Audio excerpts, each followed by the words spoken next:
Plasticity is an interesting program for 3D modeling, and in this video, I'll show you some basic operations for creating 3D models in this system. Plasticity is not a typical 3D CAD system because here we use a direct modeling approach. It is not software based on a history of operations, but the 3D modeling method we have in Plasticity can actually be an advantage for many people. In my opinion, this can be great software for people who are not professionally involved with 3D CAD systems and who just want to, for example, create 3D models for 3D printing. Plasticity really gives us a lot of freedom in 3D modeling. And in the case of Plasticity, the fact that there is no operation history here is a huge advantage, because during 3D modeling, we don't have to worry about dependencies between the different stages of the 3D model, and mastering the basics of Plasticity is really easy. In the description below this video, I'm including a link to a fairly detailed tutorial and also a discount code for purchasing a license. Here, I should point out that Plasticity is not free software, but when you compare the price of Plasticity to other software, it's actually quite attractive, and I think it's within reach for many people. What's more, the Plasticity license is perpetual. For 1 year after purchase, you receive updates. When a new version comes out, we can install it, and after a year we can extend the updates, but we don't have to, and we'll still be able to use the program regardless. In the description below this video, you'll find a link to Plasticity where you can check out how it looks. Now I'll show you a few basic operations related to 3D modeling in this system. The software window is divided into 3 sections. Here we have the outliner, where the created geometries will appear. Here we have various controls. At this stage, it doesn't really matter. And here we have the main workspace. We'll start by creating a simple shape. Let's draw a rectangle. Select the rectangle drawing command, and now we'll place the first corner of the rectangle at the origin point of the coordinate system. Move the cursor to this spot, click the left mouse button and drag the cursor. And now we can draw a rectangle of any size, or we can specify the dimensions precisely. To specify the dimensions precisely, press the Tab key and enter the lengths of the rectangle's sides. Here, enter 100 mm, press the Tab key again, enter 70 mm, and press Enter to confirm. And here, in fact, we have 2 types of geometry. We have a line and we have an area. And it's important to know that these are different types of geometry. And here we have geometry selection modes. We can select points. If we choose this option, we can select geometry points. Next, we have the edge selection mode. If this mode is selected, we can only select edges. We have the face selection mode, and here we select solid faces or areas. And we also have the solid selection mode. At this point, we don't have any solids, so we can't select anything. In a moment, we'll create a solid based on this geometry, but first, let's draw one more geometry here. Switch to the top view. Here we have this navigation cube. If you click on a face of this cube, we'll switch to the corresponding view. And now we'll draw a circle here. Select the circle drawing tool. And when you hover over this geometry, some characteristic points appear here.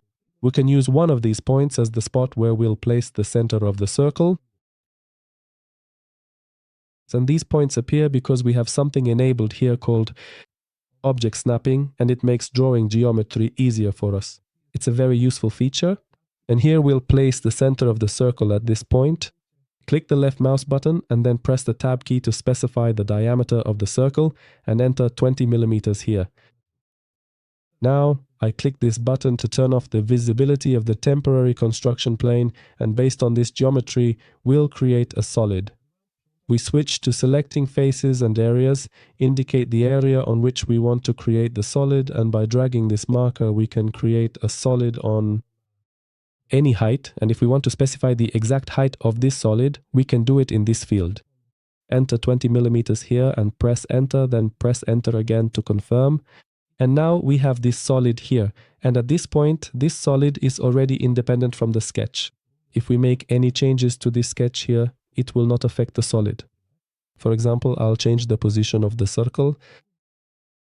I select the Move command to shift it a bit. Okay, and the changes to the flat geometry have been made, but nothing has changed in the solid. And this is exactly how Plasticity differs from parametric 3D CAD systems. Once we create a 3D solid, it is no longer linked to the geometry it was based on. And in many cases, this can be a huge advantage, because now if we want to change something, we simply do it directly on the solid. If I wanted to change the position of the hole, I select the face of the hole, choose the move command, and for example, shift it by 25 millimeters along the x-axis and along the y-axis by 15 millimeters. We click OK, and we've already changed the position of the hole. Everything is done directly on the solid. And now we'll create another part of the solid, and the geometry for this new part will be created on this face. To do this, we select this face and press the space bar. Now this face becomes a temporary construction plane, and here we can create the geometry. Select the rectangle drawing tool and place the first corner of the rectangle at the corner of the solid, and here we'll specify the dimensions of this rectangle. Press the Tab key and enter 55 here, then press Tab again. Enter 45 here and press Enter. Now select the circle drawing tool and place the center of the circle at this point and place the second point of the circle on the edge of the hole. Okay, let's close the temporary construction plane, and now, based on this area, we'll create another part of the solid. And when it comes to defining the height of the solid, we can use the distance command here. To activate this command, press the D key and enter the height of the solid. Here, for example, I'll enter 15 millimeters, press enter, and before I press enter again to finish the command, we have an option here called union. So if I want the next part of the solid that I create to be joined with the previous part, I need to specify this while creating this segment of the solid. And to do this, we press the Q key and then select the solid to which we want to attach the next segment. We click OK, and in this way, we've created another segment of the solid. I'll turn off the visibility of the flat geometries, and now I'll create a recess for this hole here. We'll do this as well based on the geometry that we'll create on this face. I select this face and press the spacebar. I choose to draw a circle, place the center of the circle in the middle of the hole, then press the Tab key, enter 32 millimeters as the diameter, and press Enter. I hide the visibility of the temporary construction plane and rotate the model. As for rotating, we do it by pressing the mouse wheel, and here I'm also using a SpaceMouse device, which allows for smooth navigation, but we can also do it using just the mouse. And let me remind you that in the description below this video, there's a link to a tutorial where I discuss the basics of 3D modeling in Plasticity in more detail. Now, based on this circle, we'll create a recess for this hole in the solid, and to do that, we select this area and drag this handle downward. However, now another solid will be created, but we can do it in such a way that first, we specify the depth of this hole, press the D key, and enter, for example, 5 millimeters.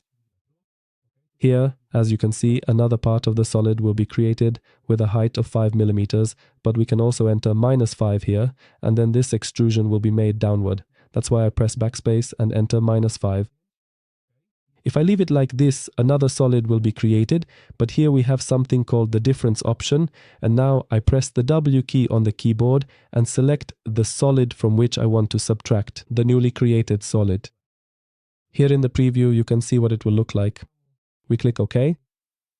I turn off the visibility of the flat geometry, and this is what we have. Now I switch to edge selection mode. I select this edge, and here we will create a chamfer.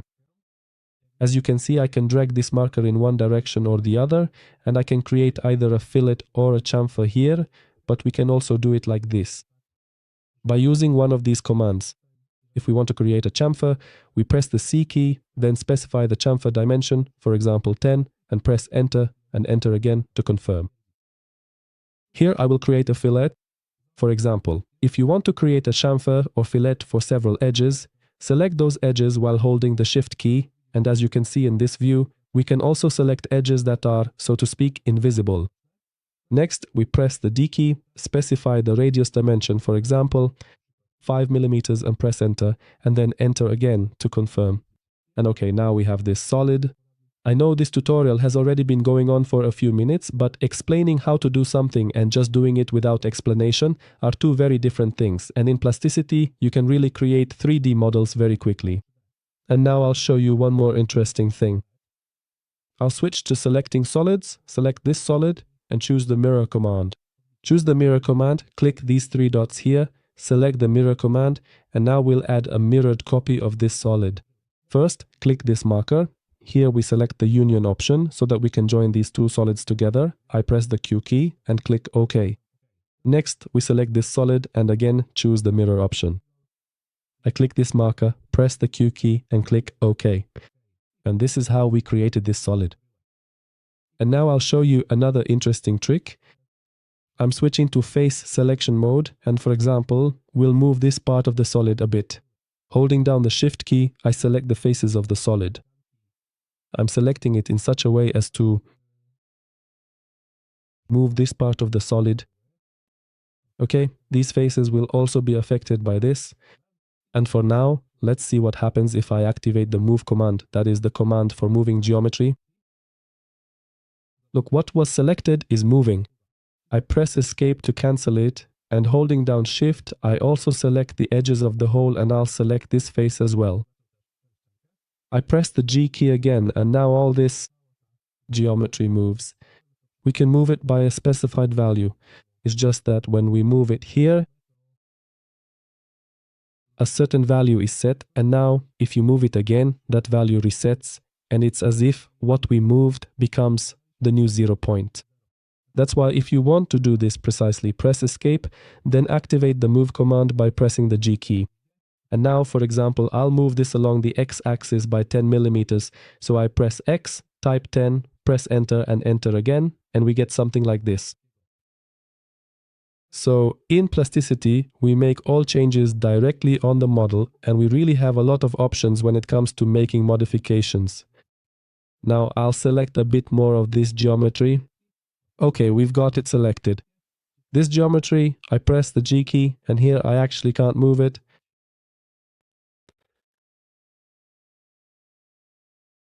Okay, I press escape, and holding Shift, I'll select this face and this face. I press the G key, and now we can enlarge the solid by a specified value. I click OK, and the changes have been applied to the solid. So Plasticity is really an interesting system. As for me, at first this software was a bit overwhelming because I was used to the typical technical 3D modeling available in parametric 3D CAD systems, and I had to adjust a bit to this way of modeling. But after doing just a few projects in Plasticity, I quickly noticed the advantages of this system. Now many people have 3D printers, and many of them have no experience with 3D modeling. Many of these people rely on ready-made 3D models available on the internet. And I think that for those who don't want to spend too much time learning 3D modeling, but still want to occasionally create their own 3D model, Plasticity can be a really interesting solution. And let me remind you once again, in the description below this video, there's a link to a fairly detailed tutorial. There's also a discount code for purchasing a Plasticity license. And that's where we'll end. Thank you for watching, and I encourage you to subscribe to this channel.